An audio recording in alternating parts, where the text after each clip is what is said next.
Presented as a friendly and curious character, a compelling argument can be made that Sid the Science Kid is the true villain of his show. His villainy is not found in malicious intent, but in a profound and self-centered approach to scientific inquiry. Sid's intense curiosity often comes at the expense of others' feelings, time, and personal space. He is a character who believes his quest for knowledge is the most important thing in any room, and this belief allows him to interrupt, demand, and manipulate those around him without a second thought. The show, by consistently validating his behavior, normalizes a brand of scientific exploration that is inherently selfish and socially inconsiderate. The dynamic between Sid and his family highlights his villainous nature most clearly. Sid frequently, and without hesitation, interrupts his mother, father, and grandmother to ask his latest super-duper important question. He treats his family members not as individuals with their own lives and schedules, but as walking encyclopedias and human lab assistants. His parents are forced to drop whatever they are doing to cater to his every whim,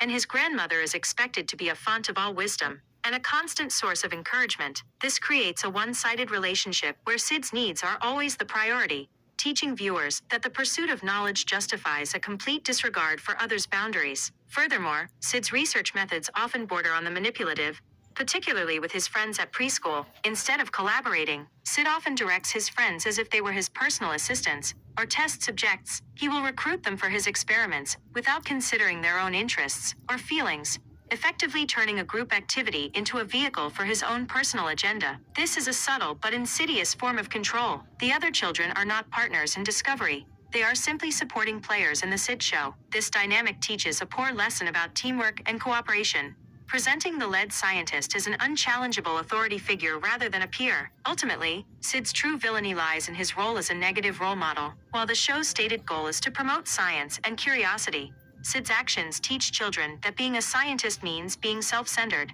demanding, and even a little bossy. He represents a kind of intellectual entitlement, where the importance of one's own ideas outweighs the importance of social harmony and respect. By consistently rewarding his thoughtless behavior with praise and a final "I got it," the show misses an opportunity to teach that true scientific inquiry involves not only asking questions, but also learning to work with others and respecting their feelings along the way.